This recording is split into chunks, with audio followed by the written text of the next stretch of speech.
नमस्कार प्रिय पाठकों एवं दर्शकों, मैं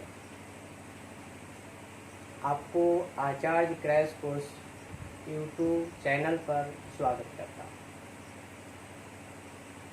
पिछले वीडियो के बाद मैं आज आपके सामने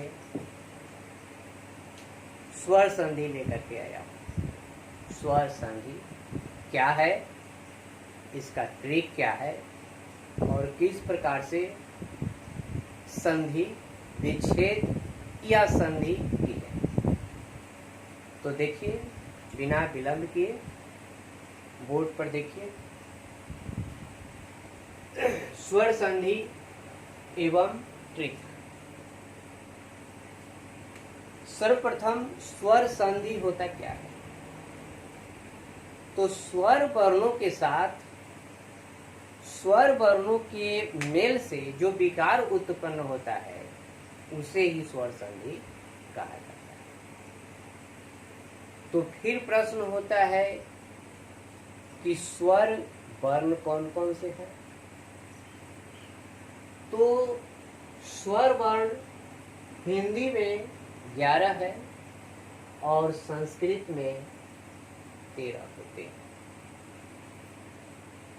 11 और 13 हिंदी और संस्कृत में होते हैं।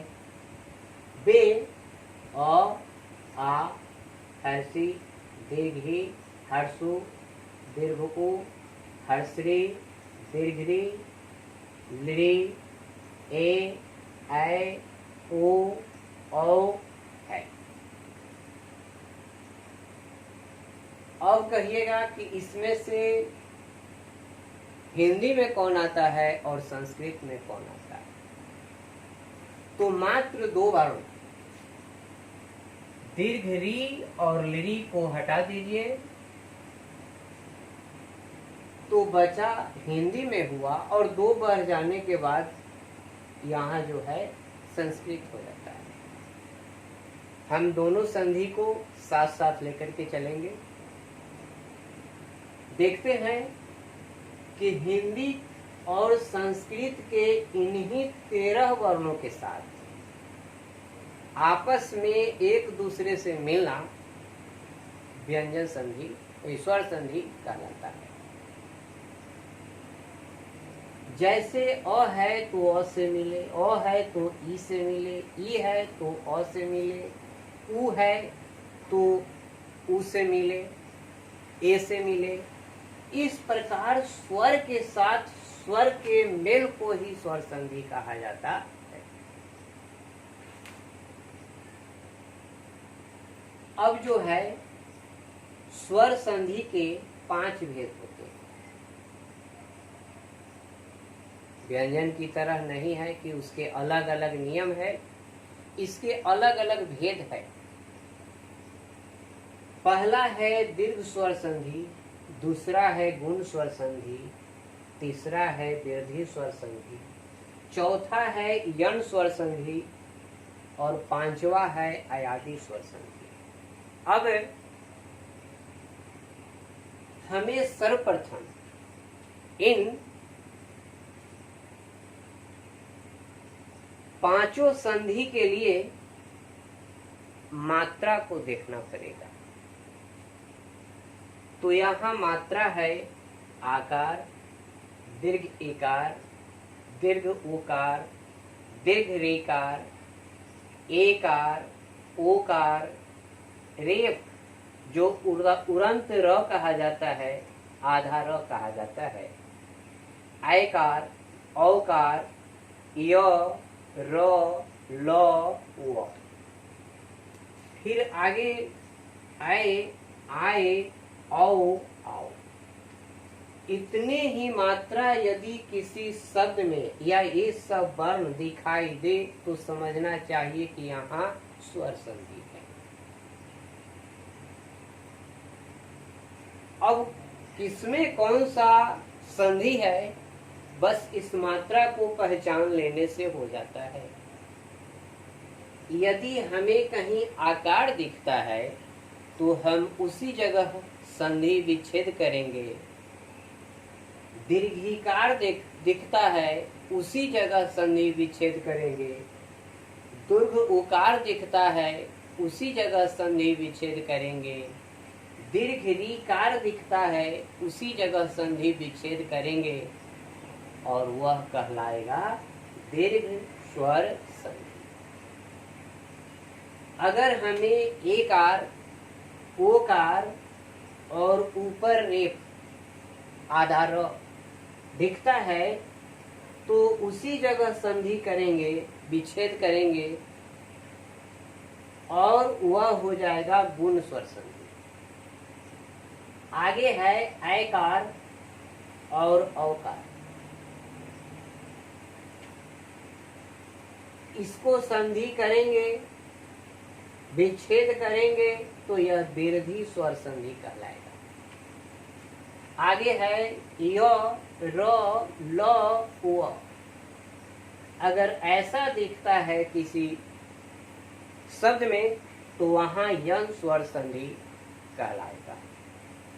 फिर यदि आता है ऐ, आए, औ, आओ तो वहां हो जाता है आपको अयादि स्वर संधि।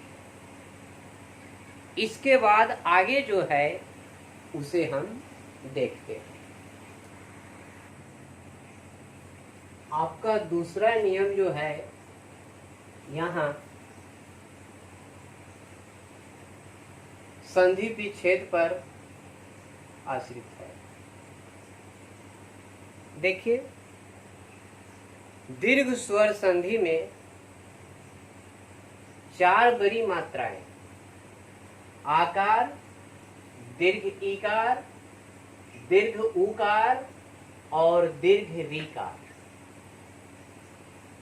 इसी तीनों को अच्छी तरह से हमें याद कर लेना है।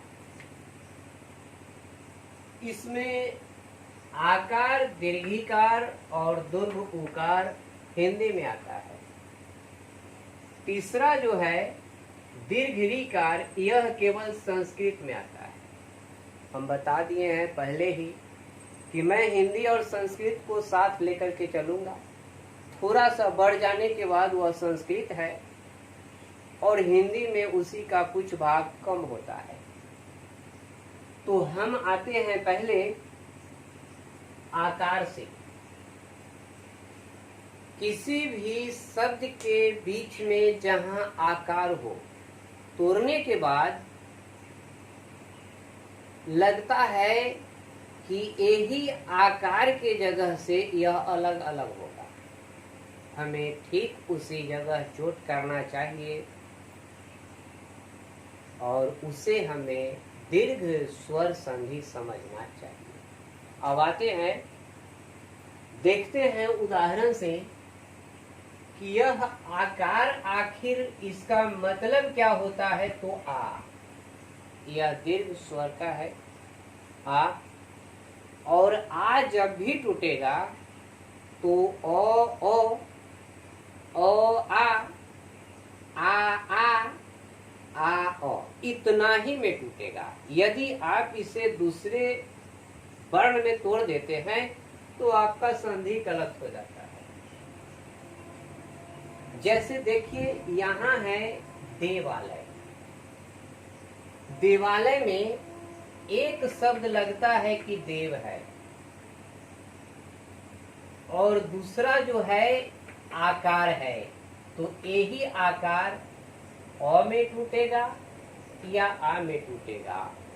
यह अर्थ के आधार पर आश्रित होता है। जैसे देखते हैं कि देव को हम देवा नहीं लिख सकते। इसी प्रकार से हम आलय को अलय नहीं लिख सकते, क्योंकि अलय का कोई अर्थ नहीं होता है हिंदी व्याकरण में। तो देखते हैं कि देव जोर आलय बराबर देवालय। यहाँ परीक्षा में ये भी कभी कभी पूछा जाता है कि यहाँ किन दो वर्णों की संधि हुई है। तो देखने की बात यह है कि यहाँ अ है और यहाँ आ है। फिर कहिएगा कि यहाँ और नहीं है, यहाँ तो वह है। तो व्यंजन वर्ण जो है वह स्वर वर्णों की सहायता से बनता है। इसलिए इस व में अ है, व आधा है, इसलिए ओ और आ का मेल हुआ है। यहाँ देखें, आगे है विद्यालय। तो विद्ध नहीं होता है, होता है विद्यालय, होता है विद्यालय।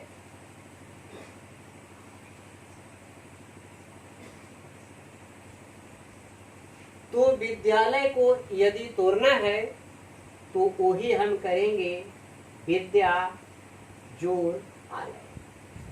यहाँ आ और आ का मेल हुआ है। आगे है महात्मा, महा जोड़ आत्मा। यहाँ महा में आ है और आत्मा में आ है, आ और आ का मेल हुआ है। ठीक इसी प्रकार से है सचिवालय। यहाँ होगा सचिव जोड़ आलय। कुछ लोग यहाँ हर शिकार को भी तोड़ने की कोशिश करेंगे, वहां हमारा संधि गलत हो जाएगा। मैं बताया हूं कि केवल आकार टूटेगा, दीर्घिकार टूटेगा, दीर्घ उकार टूटेगा और दीर्घ री टूटेगा। इसके बीच में यदि आप हर्षिकार को तोड़ लेते हैं, हर्षुकार को तोड़ लेते हैं, हर्ष री वाले को तोड़ लेते हैं, तो आपका संधि वहां हो जाता है गलत। जैसे यदि किसी में ऐसे लगा हुआ है ये हर्ष री है,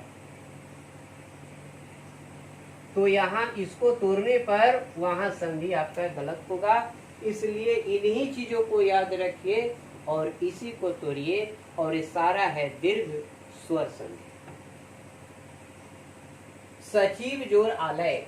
उसी तरह से है विद्यार्थी, विद्या जोड़ अर्थी। इस पर ज्यादा बहस करने की कोई जरूरत नहीं है, ये बहुत पहले से आप लोग पढ़ रहे हैं, इसलिए मैं संक्षेप में ही चल रहा हूँ। परमार्थी, यहाँ है परम जोड़ अर्थी। अब एक बात आती है कि हमें परीक्षा में या कहीं जांच के लिए दे दिया जाता है यहाँ हलंत लगा करके, परम जोड़ अर्थी म हलंत। तो इस जगह पर हम क्या करेंगे, तो हम तो तोड़ रहे हैं यहाँ आकार को, और आकार टूटता है अ में या आ में। तो जब वहां अ स्वर है तो फिर व्यंजन नहीं होगा, हलंत नहीं। ये ध्यान रखें। पर्वतारोही, इसमें एक शब्द पर्वत है और दूसरा शब्द यहाँ है रोही, बीच में है आकार, इसलिए हम इस आकार को अ और आ में तोड़ देंगे। सदानंद, यहाँ है सदा, यहाँ आकार है, इसीलिए इसी को तोड़ेंगे सदा जोड़ आनंद।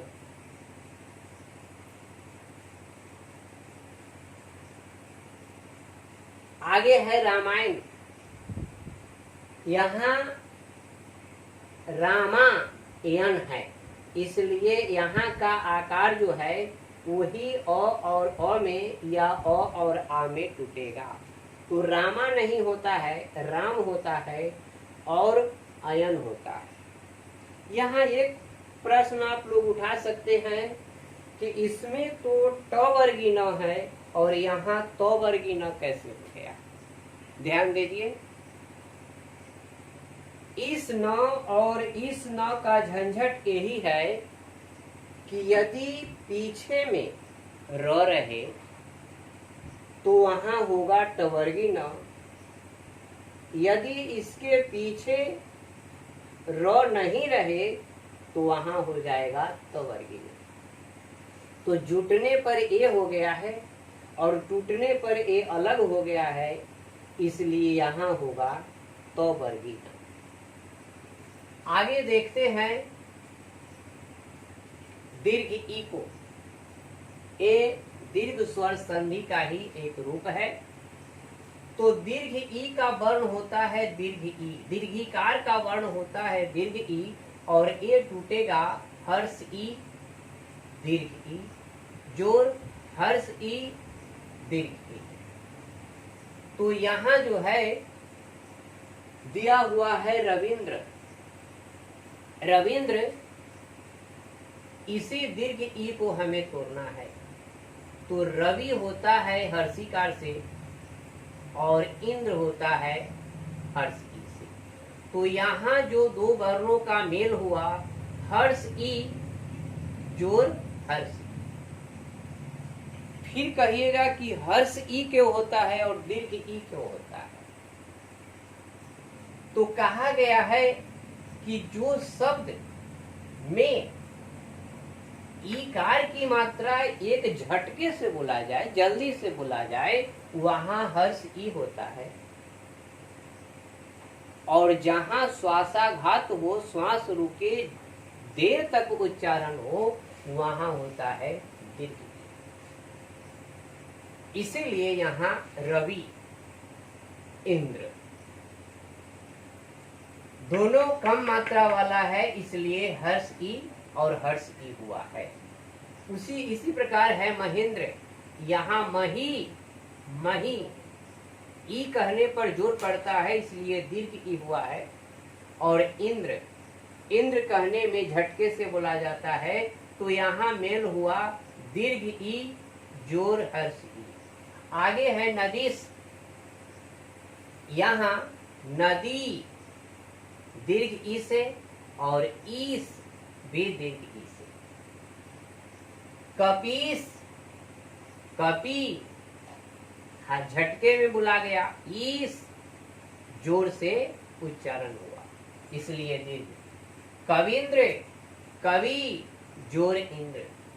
महिष, मही जोर ईस।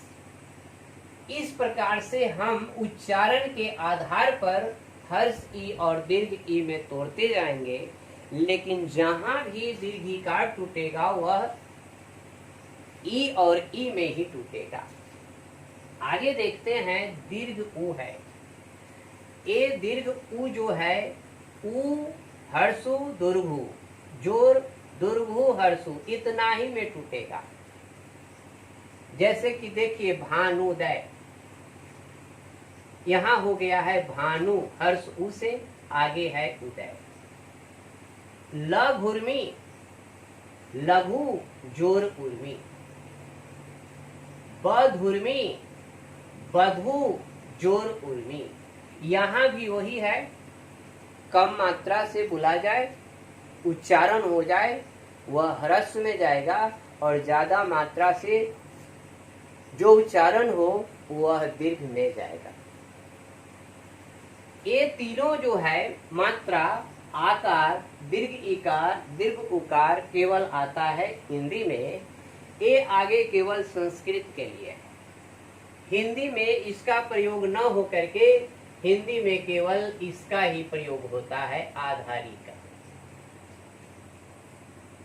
यहाँ देखते हैं यह जो री है वह री और री में, हर्ष री दीर्घ री या हर्ष री दीर्घ री में ही टूटेगा। ये केवल संस्कृत में आता है, जैसे कि मातृन। बहुत से लोग मात्र जोर ऋण कर देते हैं, नहीं, यहाँ दीर्घ री है और दीर्घ स्वर संधि का है, इसलिए री और री में ही टूटेगा। मातृ जोर ऋण। पितृन, पितृ जोर ऋण। भातृन, भातृ जोर ऋण। इस प्रकार से ये सभी मात्राएं जो है दीर्घ स्वर संधि का है। तो हमें याद रखना है आकार, दीर्घिकार, दीर्घकार और दीर्घिकार, ये चारों बड़ी मात्राएं दीर्घ स्वर संधि कहलाता है। अगर इसका संस्कृत में आते हैं तो संस्कृत में सूत्र है अकह सवर्णे दीर्घ। कहता है कि अक प्रत्याहार का वर्ण अपने समान वर्णों से मिलकर दीर्घ हो जाता है। यह बहुत पेचीदा है, इसके लिए पाणिनि का 14 सूत्र पढ़ना पड़ेगा। नेक्स्ट वीडियो में मैं इसका दूसरा भाग बतलाऊंगा। आज यहीं समाप्त करता हूं। जय हिंद, जय भारत।